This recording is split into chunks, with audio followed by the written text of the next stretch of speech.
জয় গুরু। পরম প্রেমময় শ্রী শ্রী ঠাকুরের আতুল চরণে জানে আমার শতকোটি প্রণাম। শ্রী শ্রী বর্মার চরণে জানে আমার শতকোটি প্রণাম।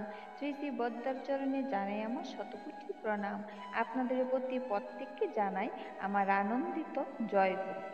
আজ ইষ্ট প্রসঙ্গে যে বিষয়টি আপনাদের সঙ্গে শেয়ার করব সেটি হলো যুগ পুরুষোত্তম পরম প্রেমময় শ্রী শ্রী ঠাকুর অনুকূলচন্দ্র বললেন, সত্য কিন্তু তাকেই কয় মঙ্গল যাতে হয়। ক্ষতিপ্রসূ এমন সত্য, সত্য কিন্তু নয়। এই প্রসঙ্গে শ্রী শ্রী ঠাকুর বললেন, যাতে মঙ্গল হয়, কল্যাণ আনে, তাই সত্য। যথার্থবাদ সবসময় সত্য হয় না। আর ওই সত্য বা মঙ্গলের পরিমাপক হচ্ছেন একমাত্র ইষ্ট বা আদর্শ পুরুষ। তার বাক্যই সত্য, শাশ্বত ও অভ্রান্ত। রাজা হরিশ্চন্দ্র ছিলেন একাধারে দাতা, নীতিজ্ঞ ও প্রবল পরাক্রান্ত নরপতি। কিন্তু তার আদর্শ বা সঞ্চিত কর্মফল যে তাকে শীঘ্রই সর্বহারা করে ছাড়বে তা তার জানার অগোচরেই ছিল। গুরু বিশ্বমিত্র দিব্যদৃষ্টিতে দেখলেন, তার শিষ্য রাজা হরিশ্চন্দ্রের সম্মুখে ঘোর দুর্দিন কিছুই তার থাকবে না। হরিশ্চন্দ্রকে রক্ষা করবার জন্য তিনি তখন এক পরিকল্পনা করেন। একদিন রাজা হরিশ্চন্দ্রের রাজসভায় আগমন করে তিনি বললেন, হরিশ্চন্দ্র, তুমি তো বড় দাতা, তোমার এই শশাগড়া পৃথিবী যদি আমায় দান করতে পারো তবেই বুঝি তুমি দাতা। হরিশ্চন্দ্র তৎক্ষণাৎ সানন্দে তার সমুদয় রাজ ঐশ্বর্য গুরুর চরণে অর্পণ করলেন। বিশ্বমিত্র বললেন, দান করলে দক্ষিণা দিতে হয়, এবার দক্ষিণা দাও। মনে রেখো, এই রাজ্য আমার, তোমার নয়। এর এক কল্পদকেও তোমার আর অধিকার নেই। রাজা হরিশ্চন্দ্র প্রমাদ গণলেন, কিন্তু তিনি যখন সত্য করলেন তখন তিনি তা রক্ষা করবেন। রানী শৈব্য ও শিশুপুত্র রোহিতাশ্ব সহ 3 জনে তাদের বহুমূল্য অঙ্গভরণ পরিত্যাগ করে সামান্য লজ্জা নিবারণ উপযোগী বস্ত্রখণ্ড পরিধান পূর্বক রাজধানী হতে বহির্গত হন। তাদের রাজত্বের বহির্ভাগে কাশীধাম। 3 জনে তখন কাশীধাম গমন করলেন। হরিশ্চন্দ্র রানী শৈব্যকে রোহিতাশ্ব সহ এক ব্রাহ্মণের নিকট বিক্রয় করলেন এবং নিজে বিক্রীত হলেন এক চণ্ডালের নিকট। বিনিময়ে প্রাপ্ত সহস্র সুবর্ণ মুদ্রা নিয়ে তিনি গুরুদক্ষিণা দান করলেন। সুদীর্ঘকাল কত দুঃখ কষ্টের ভিতর দিয়ে রাজদম্পতির দিন কাটতে লাগল, সেই মর্মদন্ত কাহিনী সকলেরই জানা আছে। লোকসমাজে প্রচারিত হল গুরু বিশ্বমিত্রের নির্দয় ব্যবহারের কথা। তিনি নাকি ইচ্ছে করেই হরিশ্চন্দ্রের প্রতি এইরূপ নির্দয় আচরণ করেছিলেন। কিন্তু প্রকৃতপক্ষে গুরু বিশ্বমিত্র ছিলেন দ্রষ্টা ঋষি। তিনি ক্ষত্রিয় সন্তান হয়েও সাধনার বলে ব্রহ্মজ্ঞ হন।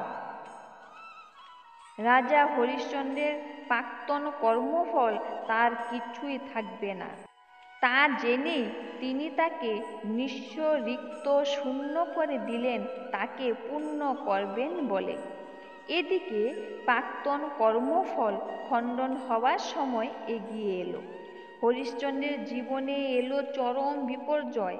তার একমাত্র পুত্র রোহিতাশ্ব পুষ্পচয়নকালে সর্পদর্শনে মৃত্যু মুখে পতিত হন। তখন শৈবা মৃত পুত্রকে কোলে নিয়ে ক্রন্দন করতে করতে সৎকারার্থ শ্মশান ঘাটে উপনীত হন। হরিশ্চন্দ্র ছিলেন ওই ঘাটেরই শ্মশান চণ্ডাল। স্বামী স্ত্রী আজ কেউই কাউকে চেনেন না। হরিশ্চন্দ্র শৈব্যকে কড়ি গুনে দিতে বলায় শৈব্য উত্তর করলেন, কড়ি তো নেই। তখন হরিশ্চন্দ্র বললেন, তবে এখানে হবে না, অন্য ঘাটে যাও। শৈব্য মিনতি করে বললেন, রাজরানী হয়েও আজ আমি ভিখারিনী, তুমি আমায় দয়া করো চণ্ডাল। হরিশ্চন্দ্র বললেন,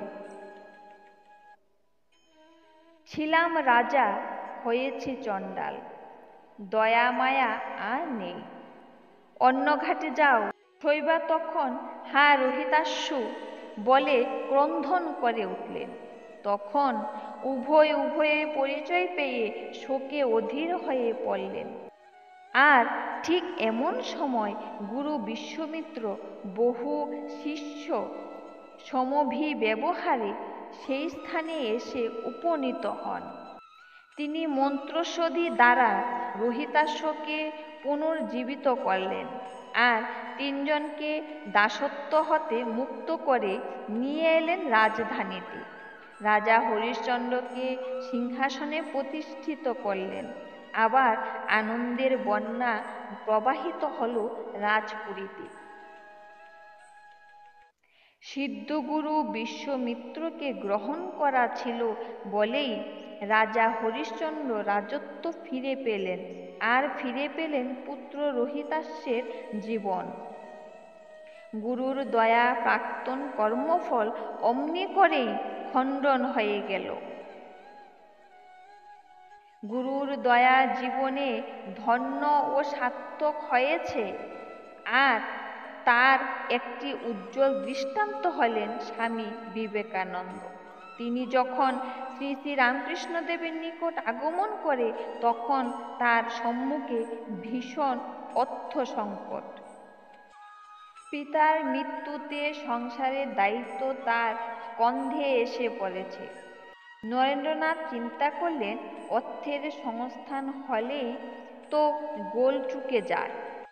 কিন্তু শ্রী শ্রী রামকৃষ্ণদেব তাকে দিয়ে বৃহত্তর কল্যাণ করাতে চান, তাই তাকে এমনভাবে পরিচালনা করলেন যেই নরেন্দ্রনাথের ভিতর থেকে জেগে উঠল সুপ্ত বিবেকানন্দ, যা তার জানার বাইরে ছিল।